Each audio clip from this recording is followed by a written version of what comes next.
हरिओम दर्शकों, ज्योतिष विद ज्योत्सना में आप सभी का स्वागत है। भाव से परिचय श्रृंखला में आज हम बात करेंगे उपचय भावों की। उपचय भावों में भाव आते हैं तृतीय भाव,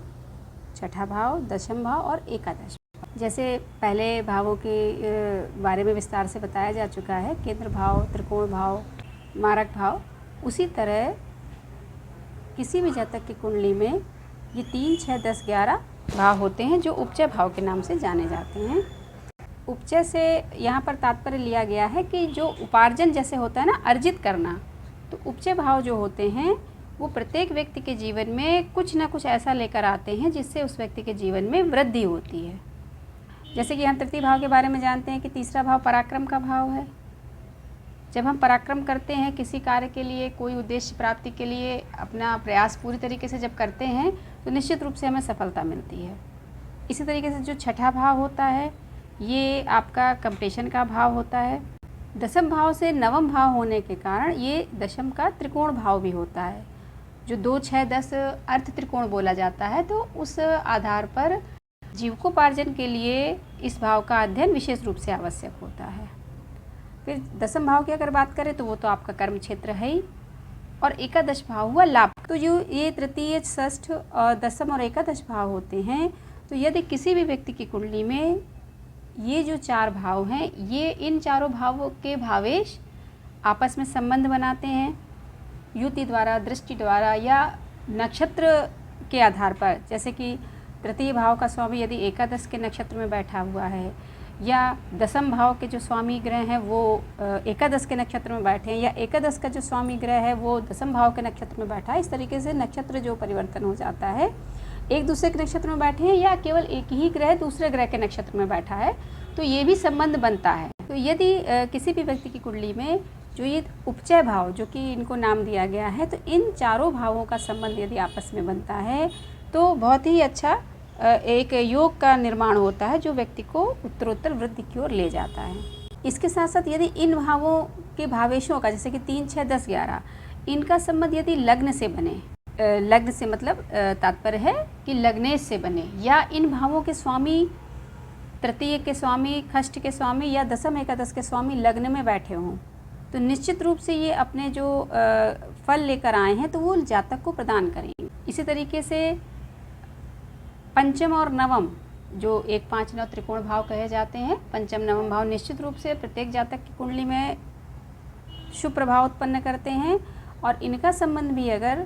उपचय स्थानों से बनता है, 3, 6, 10, 11 से बनता है, तो निश्चित रूप से व्यक्ति को अपने जीवन में सफलता प्राप्त करने के लिए बहुत अधिक प्रयास या परिश्रम करने की ज़रूरत नहीं पड़ती है। उसको सरल तरीके से ही, थोड़े ही प्रयासों से ही अपने जीवन में सफलता मिल जाती है। अब आप अगर संबंध समझना चाहें तो उसका आप वो भी समझ सकते हैं कि 3, 6, 10, 11 का संबंध किस तरीके से बनाया गया है। कि देखिए, तीसरा भाव हुआ आपके पराक्रम का, छठा भाव हुआ आपके कंपटीशन का, दशम भाव कर्म क्षेत्र और एकादश लाभ भाव। जब आप अपने पूर्ण पराक्रम के साथ किसी भी प्रतिस्पर्धा में भाग लेते, देखिए जीवन ही एक प्रतिस्पर्धा है। यहाँ पर किसी कॉम्पिटिटिव एग्ज़ाम की बात नहीं हो रही है। सामान्य रूप से जो प्रतिस्पर्धा व्यक्ति की समाज में होती है, इवन परिवार में भी होती है, प्रकृति हो जाती है व्यक्ति की कि हमें आगे बढ़ना है, किसी से भी आगे बढ़ना है, तो ये प्रतिस्पर्धा की भावना होती है। अगर व्यक्ति ये स्वभाव ख़त्म कर दे दूसरे से आगे बढ़ने की, तो फिर परिवर्तन ही समाप्त हो जाएगा, विजय की भावना ही समाप्त हो गई अगर, तो फिर व्यक्ति ठीक है जो हमें मिल गया हम उसी में संतोष पा लेंगे, ये चीज़ हो जाती है। तो इसलिए ये जो छठा भाव होता है ये व्यक्ति को एक पराकाष्ठा देता है कि नहीं नहीं हमें आगे बढ़ना है, हमको ये चीज़ पानी है, ये हमारा ऑब्जेक्ट है, इस तक हमें पहुँचना है। तो जब पूर्ण पराक्रम से, पूर्ण परिश्रम से व्यक्ति प्रयास करता है, निश्चित रूप से दशम भाव कर्म क्षेत्र आ गया, और उसके बाद फिर एकादश भाव का काम शुरू होता है कि जब आप कर्म करेंगे तो निश्चित रूप से आपको लाभ मिलेगा उससे। तो इस कारण से ये चीज़ कही गई, उपचय भावों में इन 4 भावों को सम्मिलित किया गया है कि 3, 6, 10, 11 भाव यदि सम्मिलित रूप से आपस में ही युति बनाते हैं, आपस में ही एक दूसरे के ग्रहों को प्रभावित करते हैं, या लग्न, पंचम, नवम से इन भावों का, भावेशों का संबंध बनता है, तो निश्चित रूप से व्यक्ति को अपने जीवन में एक उत्तरोत्तर उन्नति प्राप्त होती समझ में आती है कि हाँ, हमने थोड़ा सा प्रयास किया, कहीं उसी जगह बहुत सारे लोग होते हैं बहुत प्रयास करते फिर जाके उन्हें थोड़ी सफलता मिलती है।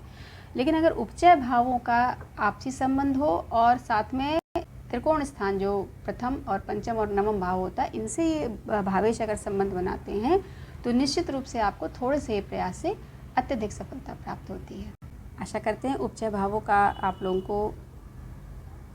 संक्षिप्त रूप से जितना भी हमारा अपना ज्ञान था या अनुभव था उसे आज पर हमने समझाने का प्रयास किया, और आप लोग भी चार्ट्स में लगाकर इनका प्रभाव देखिए, समझिए और अपने विचार कमेंट सेक्शन में लिखकर बताइए। बहुत जल्द मिलते हैं अब अगले वीडियो में, तब तक के लिए हरिओम।